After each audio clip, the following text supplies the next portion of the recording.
He's out for real. But a question mark for Manchester United, of course, has not been necessarily up front, but in the midfield. And if we have a look at the midfield players currently on the squad, this means that they've now been linked with Fabinho. So where would he fit in here, Stevie? I'd have to say he goes ahead of the majority of these players in the middle of the park. You know, he's coming from a team in Monaco who have a winning mentality. The guy has quality. Mourinho obviously knows him from Real Madrid.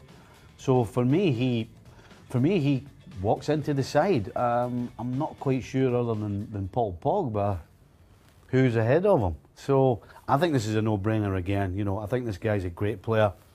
And again, he's bringing a winning mentality from Monaco. And I think that's the one thing that's missing at United. Okay, they won the Europa League and they won the League Cup. But let's be honest, you didn't get the impression this was a team when they stepped on the field had that winning mentality. All right, well, I'll accept that from you, Stevie Nicol. And Fabinho says he would be tempted by an offer from Manchester United and the chance to work with Mourinho again. So that, again, Stevie says, is a no-brainer. What about in defence? That's the part that you look at closely. Jordi Alba, the Barcelona left-back. Would this be a no-brainer too? If there was any chance of this happening, I would say yes. But I don't see why Jordi Alba would leave Barcelona to go to Man United. If it was all about the history of the club, then yes, it's a possibility. But the fact is, right now, Barcelona are streets ahead of Manchester United. And if you're Jordi Alba, why are you leaving a team in Barcelona who, let's face it, win? End of story. Yeah, win regardless, and who have a real shot at winning the Champions League next season before the ball's even kicked. So I don't see this happening. Would be a great signing. Again, a no-brainer. If United can make it happen, but it ain't gonna. All right, thanks so much, Stevie Nicol. So we will continue monitoring all of these transfer rumors here at ESPNFC.com. United made it official today. Zlatan Ibrahimovic has been released from the club, of course, at the end of his contract after that injury. So the question is, who will be brought in to replace him? According to reports in Spain, it will be Alvaro Morata. Yeah, a tremendous amount of buzz here surrounding United wanting to get their business done early.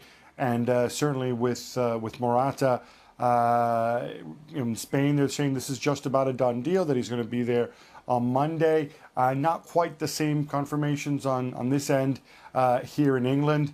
Some people also suggesting that, you know, this is all linked into some possible David De Gea deal. But certainly I think we have a very clear idea of almost some foreshadowing of what the type of striker Mourinho wants, somebody who can be a main striker, also be a second striker. See, they've been linked with Kylian Mbappe in the last few days as well. Gab, how highly do you rate Morata? I really, really like Morata. I think he's a very, very intelligent player. He's strong, he's athletic, technically he's good, he puts the team first. He's accepted this, obviously the role last season, coming off the bench, and was extremely productive on a per-minute basis. And I think on paper, at least, you know, he fits what Mourinho wants to do very well. Remember, he's also had 2 years at Juventus in Serie A, working perhaps in a more tactical setting. He's shown he can do it abroad. He's cosmopolitan. He's handsome. He's saleable. I think it's a good fit. One handsome man to another. Do you like him as much as Gab does? I do, yes. Initially, when he came on the scene, I wasn't sure about his pace, but I'm completely sold now. I think this is a great signing for United. I mean, basically, it gives them an option up top of playing a different way. You know, if they play Rashford, there's going to be space in behind. If they play Morata, then they can hold it up. I think this, not only for Manchester United, is a good signing, but it's a good move for him, because there's no question he's going to play. And that's been his problem over the last, 2 or 3 seasons, not getting enough time on the field. And Manchester United, he absolutely will. Gab, you mentioned the fact that someone's suggesting this could be done by as soon as Monday. Is there any possibility that we could be sat here, say, next week's time, saying, well, why didn't that deal go through? You know what? I think there is. I think this is just moving a little bit too quickly. You know, obviously, and in some ways, this is also, you know, it has to be somehow linked to De Gea as well. Even if Real Madrid, you know, have decided, as some have reported, that no, we're going to stick with Keylor Navas, even if there's been some rapprochement with De Gea, it just seems strange that you would go and move this quickly, unless, of course, it really is a priority for United. Unless it's a situation where United are saying, well, you know what, you and De Gea, you guys go make up your mind. In the meantime, we're going to get on with the business of building this team for next year. We know that that Jose Mourinho, he said this himself, he'd like to get stuff done early so he can really plan properly for the upcoming season. He's got a bunch of signings he wants to do. I think he'll probably bring in another striker as well. So, you know, I think this all fits in with that pattern that, you know, United are in a position where they're going to say, we're going to do our thing and you're going to adjust to us for a change. Is there any possibility that another club could come and hijack this deal, Gab? There's always a possibility, but I think, you know, again, when you're looking at those numbers for Morata, when you're talking, you know, above that 60 million range, you can probably count on one hand the number of teams that can go and deal with it. The obvious candidate would have been Chelsea, because obviously they're in the market for a centre forward as well. But you know, they're looking elsewhere right now with Lukaku. So I think United feel pretty confident that they have the option of landing this. Although, like I said, I haven't been able to confirm on this end that they actually have agreed terms with Real Madrid. You know, right now the big push is coming from the Spanish end. Well, with Antoine Griezmann's move to Manchester United, a no-go, of course, we have to get to this story now. Alvaro Morata to Manchester United. Shaka Hislop is here with me on this one. Shaka, Morata's agent has come out and said that he has indeed seen an official offer from Manchester United, but they're still waiting on Real Madrid to take it. But they are all that bit closer. So how close do you think they are, and should it just go ahead and happen then? Yeah, I think it should go ahead and happen. As I said, I was always skeptical about Griezmann moving to Old Trafford. Always was. Something just didn't add up for me. But anyway, for Morata, I think this is more of the doing. Surplus of requirements at Real Madrid, despite what his numbers would suggest. You just feel that Karim Benzema is the man who is going to hold that spot down for the next couple of years. But he's still not as young as Morata, so you'd think that, you know, Real Madrid kind of wants to just keep players until they have them in stock. But I don't think that Alvaro Morata is quite willing to sit around for a couple of years for that opportunity to come. And I think he's or certainly in his mind, he's done enough to say, I should be number one here. And if that isn't happening, now you've got to think a way to move elsewhere. And Manchester United is a fantastic destination for him.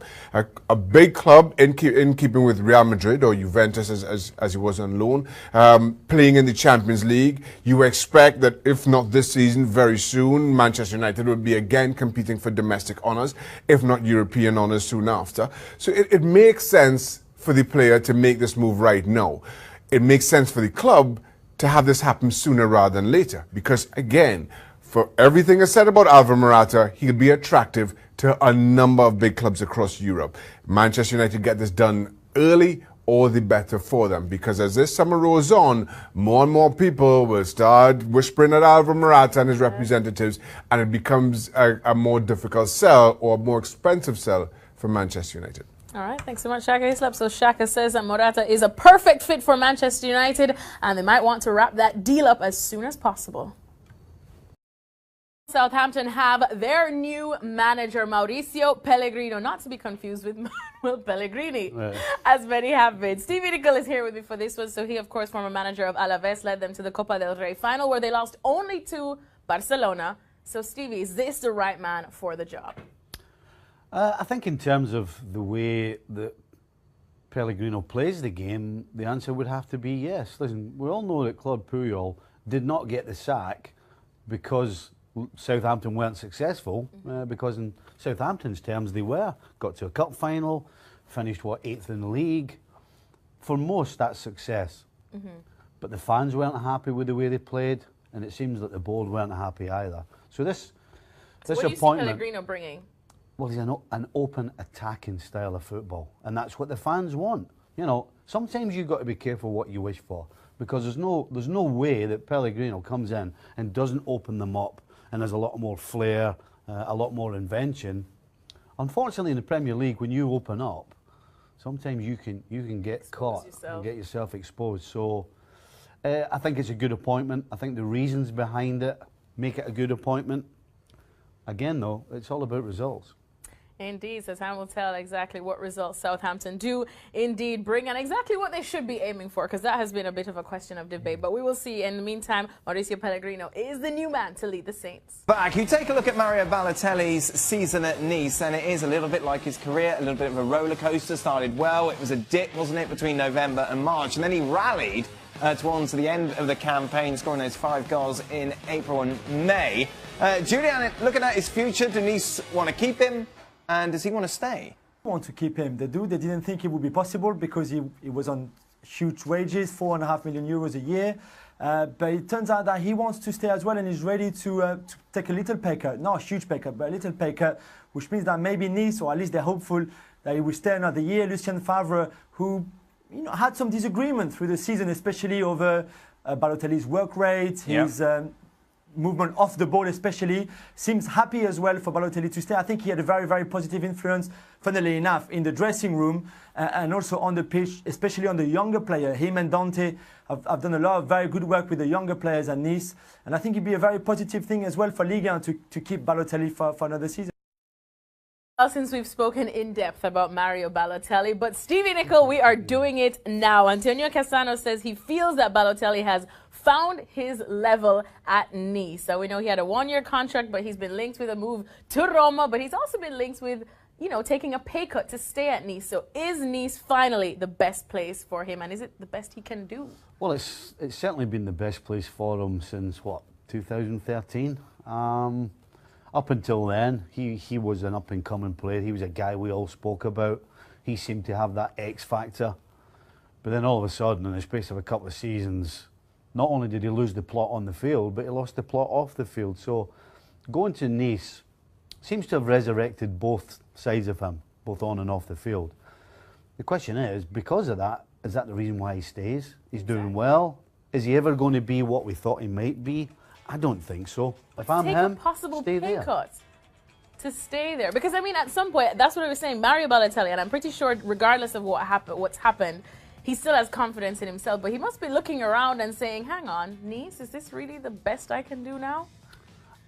I think you have to remember that for probably 2-3 seasons, you're probably talking about one of the unhappiest young men in the football world, and so it kind of comes down to, do I have a happy life, score goals, enjoy what I'm doing, and take a little bit less money for a period? Because he could spend another couple of seasons at Nice, absolutely light it up, and then maybe having matured a little bit more, he could be ready to step back into the limelight, so to speak. So I think Balotelli has any brains, which is questionable, then he stays.